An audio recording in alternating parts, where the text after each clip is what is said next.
Hello, and we're welcome today, Jude Hayland. Nice to see you. Thank you very much for doing this Zoom call with me tonight, because I know that you are actually in sunny Crete, I presume.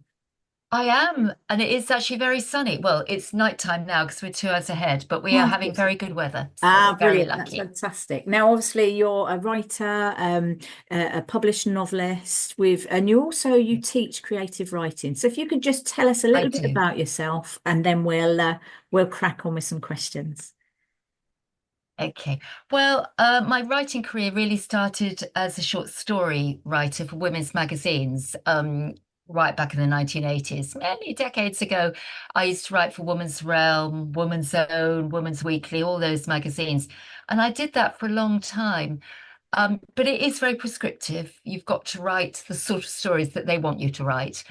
But I did that while teaching English as well. And then some years on, I decided to do a creative writing MA. And I did it part-time because I was teaching during the day and had a small son at the time, etc., etc. But it was great. I really enjoyed doing that. And kind of gave you justification for taking your writing to a different level, really. Yeah. And that's what led me to start writing full-length fiction. And I've now published four novels. And yes, I run creative writing classes, courses, workshops. I have a blog and on my website, so all kind of writing things. And I still do a little bit of part-time English teaching as well, Mhm. and working on the next novel. So it's quite a busy life. Yes, Yeah, but very that's busy. It certainly the sounds writing very part, from busy. short stories to full-length fiction. So Yes. the writing for women's magazines, how did that come about? Was it that you sat at home, you wrote stories, and you thought, "Oh, I must send these somewhere"? I did. It really did start off like that. I just started writing them, and in those days, obviously no internet, and you just type it out and then shove it in an envelope and find the editor, and send them off. And then I began to get a few published, and then an agent actually approached me and said, could she represent me? And that was a big breakthrough because she sold abroad as well. Mm. So I began to have an international market, Oh, fab. mainly Scandinavian countries. Yeah. So it would often the story would be published first of all in the UK, and then it would sell to Norway, Sweden, Denmark, Fantastic. occasionally Australia, but mainly Scandinavian countries. Yeah. So that kind of, yeah, that developed, and I began to do less teaching and more writing.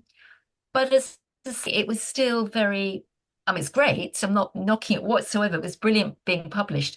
But I began to feel a bit frustrated with having that kind of prescriptive and parameters of the sort of story I could write and the sort of length and 2,750 words or Yeah. 3,000, that kind of thing. Yeah. And you could really not introduce huge numbers of characters into such a short, number of words. Yeah. Um, but it was a brilliant grounding actually for being very economical with words and Yeah. with language. Yeah. So I love doing it, and I do the occasional short story now, but not for women's magazines. Apart from the fact the market's changed, obviously Yes. everything's gone. Well, most magazines have either disappeared or they've gone online, and Yeah, there absolutely. aren't the market is not what it was. Yeah. Yeah, But no, I was absolutely. lucky that that opportunity back when in the 1980s and 1990s when there were a lot of magazines around. Yeah. So that was the Has there ever start. been a story that you've sort of looked back on fondly and thought, I really would have liked that to have been longer, and then introduce those characters in maybe stories that you do now? Yes, I think certain ones do stay with you, Hmm. and certain themes and ideas. And I think, yeah, it's an interesting idea. I think maybe it's almost unconscious. I probably don't consciously think, oh, that's the character I wrote about Hmm. in 1987 or 88, but probably Yeah. the types of people. Hmm. I think you probably do. One probably has a sort of type of character, a type of situation, because my novels are really. I'm not a particular genre. I do write um, family-based fiction. It's not romance, but it's about Yeah. the complexities of family relationships. And I suppose in a lesser way, they were the sort of themes Yeah. in the short stories, because I said I've never written romance. Yeah. So I suppose, yes, I'm just writing it in on a broader landscape, or whatever you like to say now. Yeah. That's cool. It's nice that you were able to sort of, like you said, it did make you more economical with your words writing the short stories, which Yes, obviously will help sort of going into the longer novels. But obviously, definitely. I think, am I right in saying that you've also written a collection of stories under a pseudonym? Is it Yes. Now they Polly? are based on, yes, Polly, you're absolutely right. They are based on the short stories. I actually got all my short stories because I still had copies, the original magazine, and I chose my favorite ones and I edited them, brought them up to date. Yeah, So that is much lighter fiction. So that is a collection of short stories of lighter fiction. But I thought, Polydod. Um, I didn't want it to be the same name as my full-length yeah, fiction. So yes, that's how that came about. yeah. So that's But like that really is all those, yes, all those stories are do have their origins in the 80s and 90s, and maybe a few 2000s yeah. of the magazine short stories. That's Yes, you're lovely that you've right. been able to bring them together like that. And actually, I think it's a really good Yeah. idea. That's sort of a good way of having writing under a different name so that you can keep it. Yes. It's still yours. It's still your baby, but you're just keeping it a little bit Yes, separate from everything else that you do. Um, absolutely. and am I right? You're working on a novel, another one at the moment that you're researching. Is it a World Yes, War II story? I think was that it right? is. Yeah, you're absolutely right. And this is very different for me because all my novels, although they're set in what I call the recent past, Yeah, they've all been set in eras that I've lived yeah, through, 1980s, 1990s, beginning of the 2000s. And this is the very first time that I'm setting a novel in an era before I was born. yeah, So I'm having to do a lot of research, yeah, but I'm loving it. I'm yeah. finding it fascinating and just learning so much. I mean, my parents were alive in the Second World War, but they didn't talk that much about No, their lives. no. So I am spending a lot of time at the Imperial War Museum I was just and about to ask reading. where are you going for your research. So yeah, fantastic Yeah, choice. absolutely brilliant. And just reading loads of novels Mm, written during the Second World War, yeah, or just before or just after, just to yeah, get that feel of the sort of the quality of lives. It's set in London. So yeah, again, it's a domestic novel, you could say, in the sense it's not about big battles and things like that, but it's about lives lived with that background, the yeah, backdrop of the Second World War. yeah. And I am loving it. Yeah, really And very, are very you, different from me. are you having to change or really look at the language? So, like you said, you've written recent past. So how Yeah. different is the language? Are you having to adapt anyway that you're writing to create that? I think it's the voice of the conversation, yes, and Mm, just expressions. mm. I am very aware, and you don't want to make it sound so over the top that it's cliched. It's Yeah, getting that balance, I yeah. think, of just the way expressions, the way people spoke. Mm, It was very different, really. It doesn't matter so much for the narration parts, but certainly for the dialogue with the characters. yeah. Um, and their kind of norms and values being so different. Mm, So I am very conscious of that, yes. And again, by reading novels that were contemporary, were actually written during the late 30s, early 40s, I find that's useful to just to get a sort of sense of the sound yeah. and the rhythm of the language. That's really important to make it hopefully sound authentic. Yeah, and do you come up with a title at the very beginning because you want to write something like that, or is it a title? Will that come about during or after? What happens with you with your writing process for that? Every single book, it's been different. My first book, Counting the Ways, that came about halfway through. Mm, That was fairly easy. My second book, it took me ages to come up with The Legacy of Mr. Jarvis. That I finished it, and I was playing around with titles and thinking nothing quite worked. And then I don't know, it suddenly came. The third one was really hard. I had lots of other titles, and it's actually my sister who came up with very simple title in the end because it's the Street, SW22, which doesn't exist. Um, it is all set around the street. And I was coming up with these other titles. And my sister suddenly said, well, why don't you just call it the name of the street? Because everything kind of radiates around that street and the people who meet. So, And my last one, that was easy. That I had the title The Odyssey of Lily Page. That came very early on, Mm. funnily enough. So it's varied. And the one I'm working on now, I've got a title in mind, sort of working title, whether I'll stick to it. Yeah. And it's actually taken from a Siegfried Sassoon poem. But Ah, I might not keep it. yeah. I'm not absolutely sure. I'll Oh, see right. about that one. But And do you ever have any sort of conversations with your publishers over titles? Do they ever challenge you on any of the titles? Is it something you've got to fight for? not Not really. It's been okay so far. Yes, I mean everything seems to have worked. Mhm. And I mean sometimes the one thing I will do is Google it because there are so many books out there whether somebody else has used it. I think it's Yeah, actually quite hard to be completely original. yeah, And that can be a bit of a worry. So I always do sort of check that. mm, But so far I've been, because I mean I don't know, but I find sometimes I read books. And the title is really hard to remember. It's very generic somehow, and it doesn't yeah, seem to relate specifically. yeah. So I do try to get something or think of something that people aren't going to forget too Yeah, easily. that's a good tip. That's something actually to think about for people if they're watching Yes. this, writers that's a really good idea. I never really thought about that. You sort of Yeah, you come up with a title and you think everyone will remember that because I remember it, but then you're living with it exactly. for so long. Yes. Yes, Oh dear. exactly.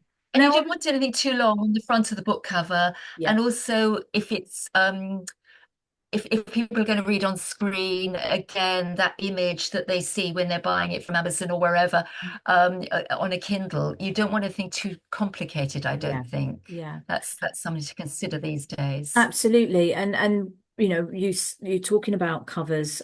Do you have a lot of input into your covers? Do you have a strong idea of how your book should look? Yes, again, it's varied a lot.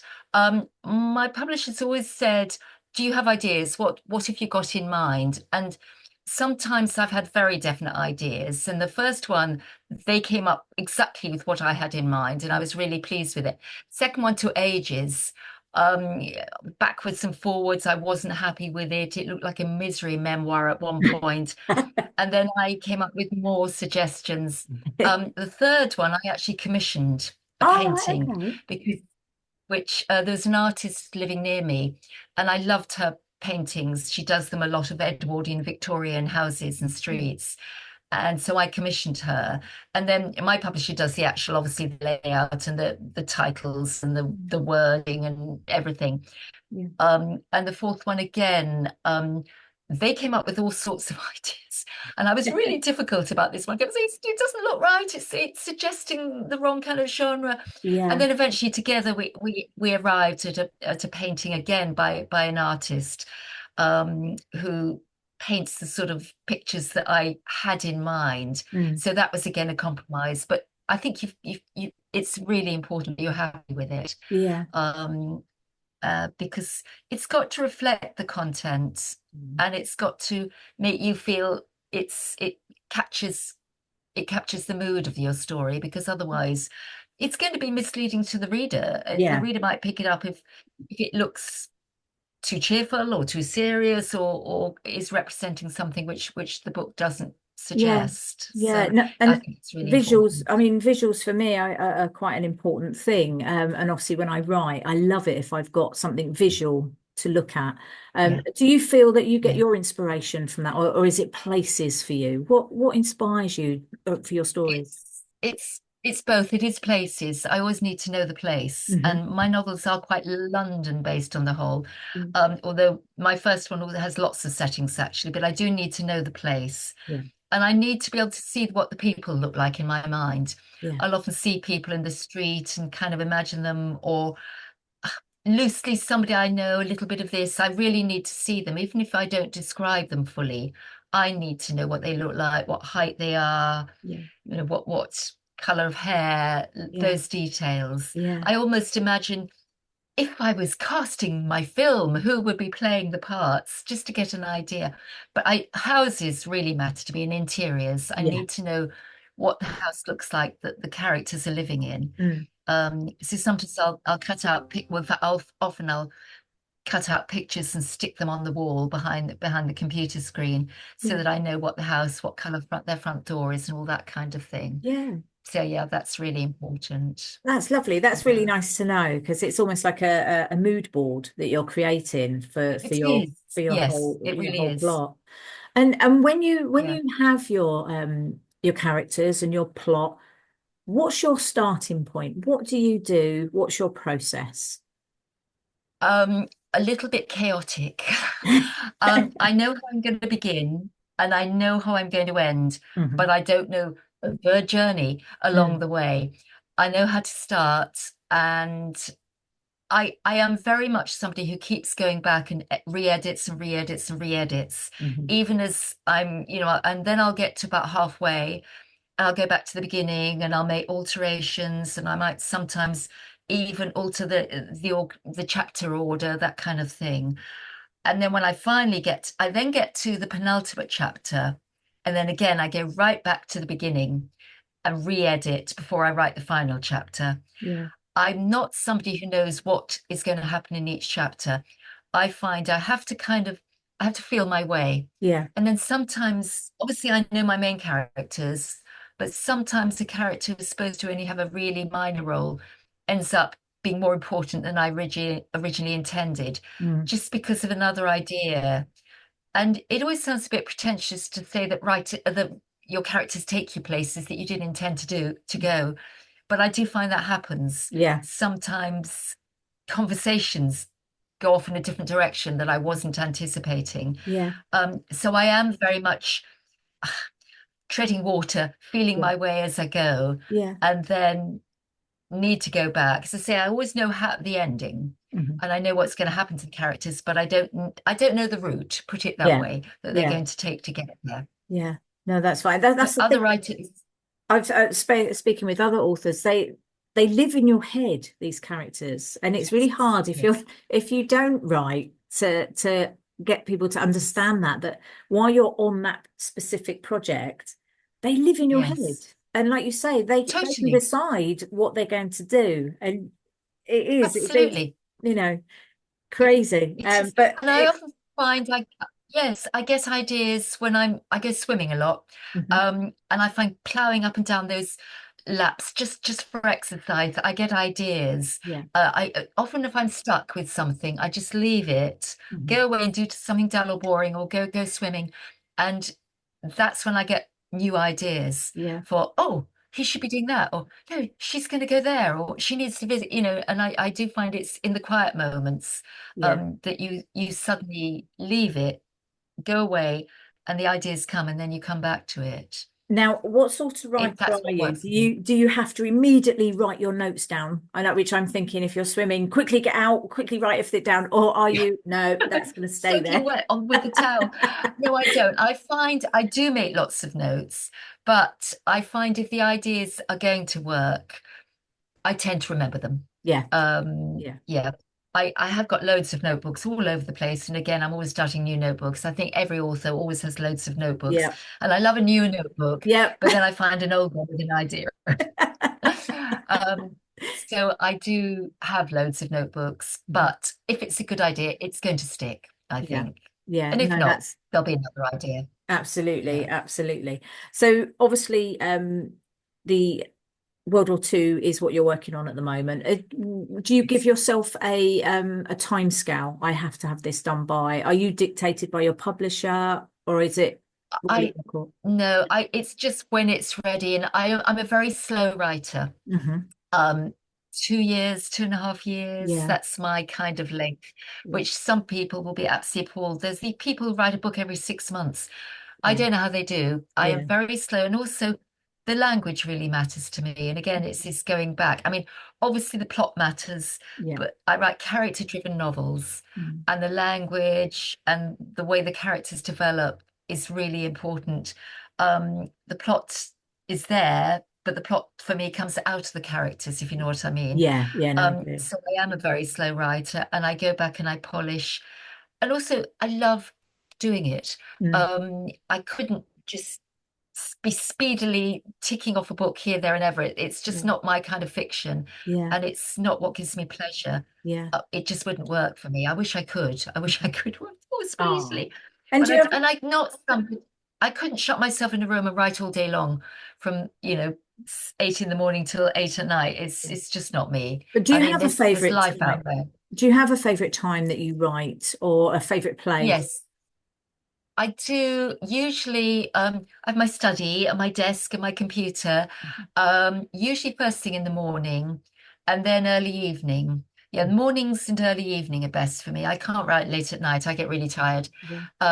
And I do quick spurts and then I need a break, then another quick spurt. So like I'll write for an hour and a half, then I'll need a break, then I'll write for another hour and a half, that kind of thing. Yeah. Um, when I'm in Crete, we're very lucky. We've got a family house that we all share in Crete. In the summer, when I'm here, it tends to be different. It's the afternoon because it's really hot outside. Yeah. And so I tend to write in the afternoons. Yeah. But the early morning usually, or relatively early morning, I mean, I'm not getting up at 5 in the morning or anything, but 7, 8 o'clock is usually quite a good time for me. And because I do still teach part-time as well, All right. um, and I find I will the afternoons isn't good for me. I find it hard to concentrate in the afternoons. I'm Yeah. better go for a walk to the shops and thinking of ideas, Yeah. and then coming back and writing again. Yeah. So I yes, think, but mornings and early afternoons and sorry, early evenings and yeah. into the up to about probably up to about 8:30, I Yeah. will write Yeah. in the evening from about sort of you know 5:30 if I'm not teaching, because I have some pupils at home that some evenings I will teach until 8, 2 or 3 evenings a week. Mm. So it really depends. Term time and holidays are all a bit different, you Yeah, know. yeah. And obviously thinking time is important, I think sometimes we sort of you can say that we as writers we procrastinate, but ultimately thinking Yeah, time is important just to work out the little really. niggles or, what characters might do or say. So yeah, I think thinking time is good. Absolutely. Yeah. Yes. Right, a question that Yes. I've been asking everybody, I'm going to put you on the spot a little bit, I suppose. Is there a book that's already published that you wish you had published, that you wish you'd written? Oh, so many. Probably one of my favorite writers is Carol Shields. I mean, sadly, she's died. I love all her novels. Unless by Carol Shields is probably one of my favorite. I know she's a Canadian writer, so very different. Um, Probably most of Margaret Forster's novels. Ah, I think not just one novel, but their yeah, collection. Margaret So, Forster. so Yeah, obviously exactly. their Yes, style of writing, you like their style of writing. So, it I wouldn't matter do. which I one you do. picked up. So, yeah, Exactly. And it's this sort of subject matter they write about. Certainly Carol Shields' Unless is one of my favorite. And then the novels I go back and read again and again. Penelope Lively, her novels, some of Anita Bruckner's, they are the novels that I read 3, 4, 5, 6 times. I mean, I love 19th century fiction as well. I mean, I'm a great George Eliot fan, but ah. I wouldn't even consider, Middlemarch, I must have read about 10 times. So I do love, 19th century novels, but those people are on a different plane. Yeah, So yeah. yeah, not so much one novel as certain authors, That's I would fantastic. say. That's really good. So hopefully when people watch this, they can see and tap into what it is that you like as well. Now, obviously, you're at the Blandford Literary Festival, and we can't wait to see you. You're Yes, you're actually doing two sessions on the Saturday, the 16th of yes, November. The first one is at two that's right. o'clock at the Parish Centre, which is a write-on workshop. I think that's where you're That's talking right. about Yeah, inspiration, I think. And absolutely. Yeah, you're also part of our panel. What three things? So that's going to be that's right. exciting. And Yes, that one's at 5 p.m. at the parish rooms as well. So people can come along and speak to great. you. And I know when you've been at the Bournemouth Writing Festival, you're always ever so kind with your Yes. time and you always hang about afterwards to chat with people and to just, listen Yeah, to what people's questions. So it's lovely. People will be able to meet absolutely. you, which would be Definitely. fantastic.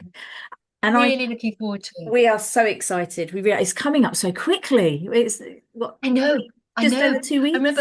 It's exactly. It really is hard to believe it's November in a few days. Yeah, Yes. absolutely, Yeah. absolutely. Well, thank you so much for coming on this evening and chatting with us. A You know, pleasure. it's really been lovely. An insight into how your writing process is invaluable. So thank Brilliant. you Thank you so so much for much, inviting me. It's been a- fantastic. and enjoy the rest of your time in Crete, and we will see you in just a couple of weeks' time. All right. Lovely. Thank you so much. Thank you.